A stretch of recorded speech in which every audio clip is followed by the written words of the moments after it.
Video tadi menunjukkan klip video Syekh Wahid Abdul Salam Bali, seorang ulama dalam bidang ruqyah syariah yang masyhur lah orangnya, mengikuti disiplin ilmu dengan betul dan sangat disegani lah.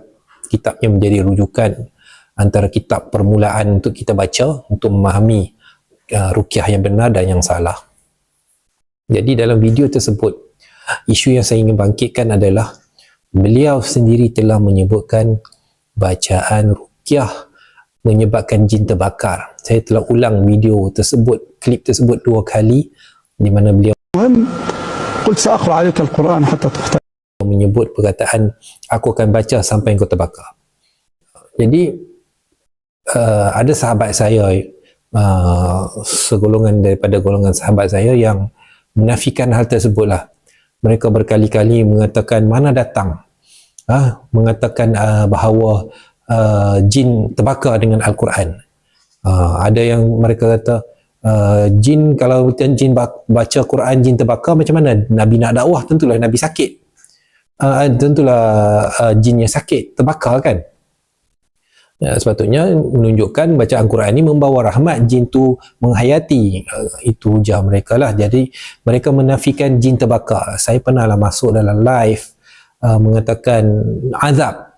Saya berpegang kepada azab sebab dalam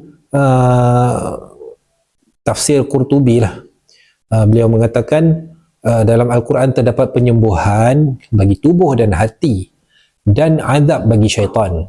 Jadi azab dalam bahasa Arab klasik ni panas, sakit, terbakar, binasa. Jadi bahkan salah seorang ulama,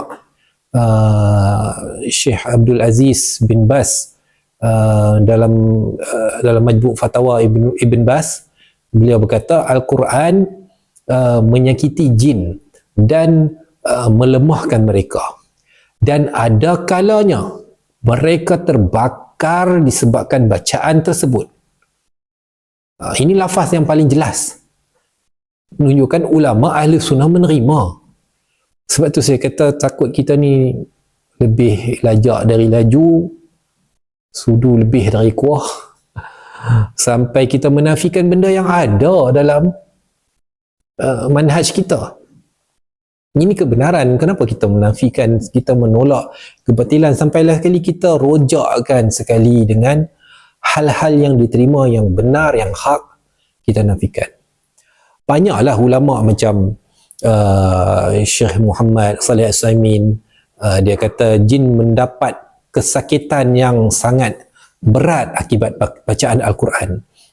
Dia tidak khususkan kepada terbakar, tapi azab macam Arab bahasa klasik kan, menunjukkan berlakunya kesakitan. Bukannya jin sentiasa dengar Quran, lalu menghayati, tertarik.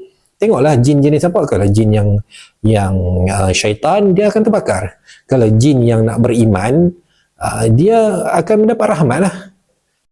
Jadi ini satu teguran, dan juga mungkin ada yang terlepas pandang dari kalangan rakan-rakan saya yang mengatakan jin tidak terbakar ataupun jin tidak tersakiti kerana bacaan Al-Quran. Bahkan Nabi suruh kita baca surah Al-Baqarah dalam rumah untuk mengusir jin 3 hari. Ni jin takkan masuk dalam rumah. Mungkin ada riwayat yang kata 3 malam. Kenapa dia tak tertarik pula masuk duduk dalam rumah kita 3 hari?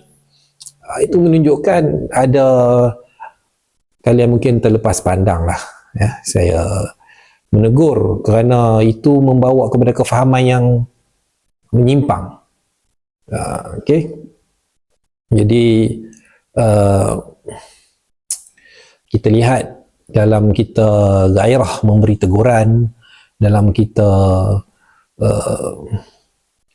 gairah memberikan kritikan, terkadang-kadang kita perlu mengulang kaji lah, ataupun semak balik kan, semak balik dengan kitab-kitab para ulama, kalam-kalam para ulama. Jadi kalau kita terus menghukum, mengatakan tidak ada, sedangkan jelas ada. mengatakan jin memang boleh terbakar selain daripada tersiksa, binasa, hancur, diazab, termasuklah terbakar. Ada dinukilkan oleh Syekh Wahid Abdul Salam Bali, ulama rujukan kita. Imam Al-Qurtubi juga mengatakan hal tersebut dalam tafsir Al-Qurtubi, mengatakan azab bagi syaitan.